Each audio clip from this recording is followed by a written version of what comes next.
In our Nepali culture, we regard places of learning as temples of wisdom, and when I am standing here, I feel as though I am standing in one of the grandest temples of all. I extend my heartfelt thanks to you, Madam Provost, for this gracious invitation. Today, I wish to speak about my country Nepal's journey to democracy and economic prosperity, a journey which is full of struggles, sacrifices, and persistent hope. A nation steeped in history, Nepal, nestled in the lap of the majestic Himalayas, is a country that boasts a history as ancient as time itself.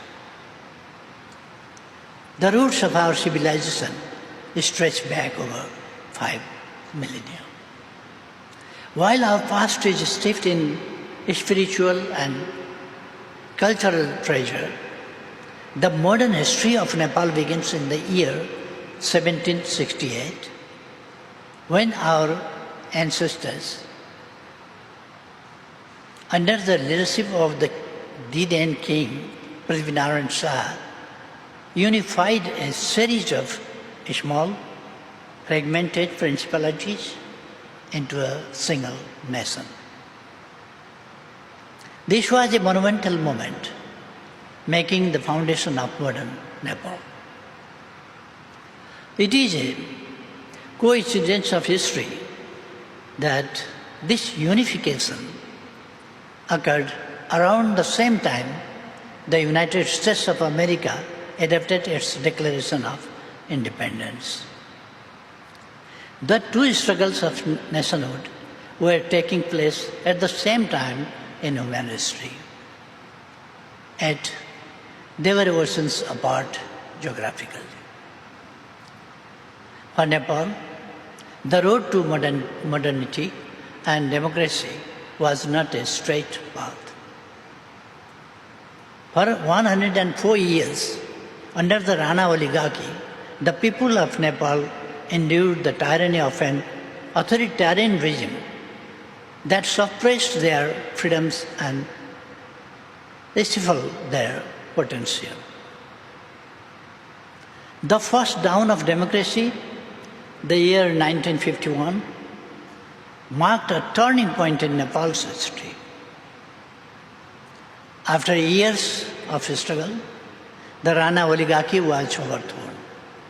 The dawn of democracy had arrived in Nepal. Yet the utopia of those early years was short-lived. The king soon nipped the democracy in bud, imposing a partyless system of governance known as Panchayat system, which was partyless Panchayat system. This system, which lasted from 1960 to 1990, prohibited political parties from politics. Despite these setbacks, the flame of democracy was never fully extinguished in Nepal. The people's movements and the triumph of democracy, the flame of democracy flickered once more in 1990, ignited by a massive popular movement known as the Jana Andolan, or People's Movement, which compelled the autocratic monarchy to yield to demand for a democratic constitution. The Constitution of 1990 established Nepal as a constitutional monarchy with a multi-party democratic system and enshrined fundamental rights such as freedom of speech, assembly, and association. But unfortunately, before democracy had taken root, the country plunged into conflict. A decade-long armed violence launched by Maoists resulted in the tragic loss of over 17,000 lives. King seized the power once again on the pretext of insecurity and put the undeclared ban on the political parties. In 2006, again, a wave of democracy swept over the shore of Nepali politics as a mass uprising known as yet another Jana Andolan or People's Movement forced the absolute monarchy to relinquish its power. And it also led to the signing of a comprehensive peace accord in November 2006, ending the Maoist conflict and bringing back the country to peace and democracy. In 2008, for the first time in our history, a Constituent Assembly was elected.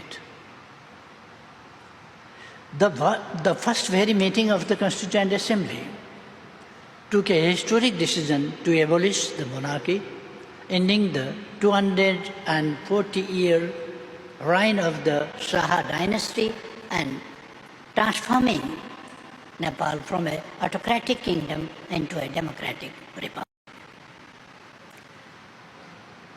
This momentous achievement proved the fact that people are mightier than armed violence or autocratic power based on traditional or hereditary. And people are ultimate force to drive the history and shape their own destiny. The promulgation of the Constitution and the road ahead. The Constitution of 2015, written by the elected Constituent Assembly, represents the culmination of Nepali people's 7 decades or more of political struggle and sacrifices. It has provided a stable legal foundation, allowing us to focus on the next phase of our national journey, the pursuit of economic prosperity. Ladies and gentlemen, we see democracy as a political and social system in which every person feels dignified, every person sees boundless potentials, and every person feels safe and secure. My lifelong struggle to freedom has shaped a vision of democracy which I call comprehensive democracy. When I say comprehensive democracy, I envision to cultivate an environment that guarantees equal rights, equal access to opportunities, social justice and security, as well as dignity for all. It aims to elevate human conscience and advance civilization to a higher realm. Nepal's economic transformation. Now, let me touch upon our journey of economic development. As early as the mid-17th century, Nepal thrived as a vibrant interpart between India and China. Trade between these two great nations was routed through Kathmandu, the capital of Nepal, and so much so that Nepal enjoyed the lucrative privilege of minting silver coins for Tibet, a highly profitable enterprise. However, after the establishment of modern Nepal in 1768, the nation was embroiled to continuous wars for expansion and consolidation for several decades, leaving little room to focus on economic development. For much of the 20th century, Nepal's economy was largely feudal and agrarian with widespread poverty. However, Over the past few decades, we have made substantial strides in improving the socio-economic conditions of our people. As we look to the future, our national aspiration remains the guiding mantra, prosperous Nepal, happy Nepali. This vision aims to create a society where poverty is eradicated. All are benefited from development and every individual lives with dignity and hope. Madam Provost, Nepal is not designed for economic backwardness. On the contrary, I hold a profound conviction in Nepal's potential for enduring prosperity, which we can achieve within a relatively short span of time. We are a vibrant democracy with a stock of hard-working young population. Nestled between India and China, both of whom have become economic powerhouses, Nepal is uniquely positioned to make its economy dynamic for accelerated economic growth. I am now leading the government formed by two major political parties in parliament, which have played decisive roles in the journey towards democracy and nation building. Our two parties are committed to providing exemplary governance with impeccable standard of integrity and transparency. Nothing is more paramount to us than to bring prosperity and happiness in the lives of our fellow Nepalis. While being fully aware of a formidable path ahead, I am resolute in my determination to propel Nepal into a realm of sustained economic prosperity. Thank you all. I would be happy to engage in an interactive dialogue. Minister Oli would be, like we've been talking about, a vast majority of Nepali youth have been working abroad due to the limited opportunities in Nepal. You and your government has been in power for over decades now. Is this not a concern for you and the government? Because as an emerging nation, I see this as a huge threat to not have the youth in the country. Secondly, you have been saying that you think the youths are important and they need to come back, but why is the older generation like you and other leaders not willing to step down or aside to let the youth run the country? Thank you. Thank you. Okay. Hello, my name is Jonas and I'm a graduate of the School of International and Public Affairs. My question goes to the geography you already talked about. You're located between the two most populated countries in the world. How do you balance the relationship with both countries on political and economic levels? One more, and then... Thank you. My name is Kallen Zborowski-Fenster. I'm a freshman in Columbia College majoring in political science. My question is regarding rural life in Nepal and outmigration. Since 2021, Nepal has negative population growth rates in over 30 mountain districts. As rural areas are depopulating, urban areas are growing equally as rapid, with this gap increasing by the thousands every passing day. Nepal citizens of rural communities have come out and said that the reasons for this outmigration can be boiled down to lack of economic opportunities in education and healthcare. Also, rain-fed agriculture has been impacted due to climate change and disease, and this has de-incentivized the production of important goods that vitalize the Nepali economy. With these grim prospects, rural populations have been moving elsewhere. You said earlier that a possible plan to combat this outmigration is to increase agricultural-based jobs, but yet these agricultural-based jobs and the communities are the very ones that are leaving due to lack of resources. My question is, as someone who comes from a rural town myself, how does the Nepali government plan on prioritizing these rural populations which are pivotal to the nation? Thank you. My name is Alejandro. I'm a sophomore majoring in statistics and political science.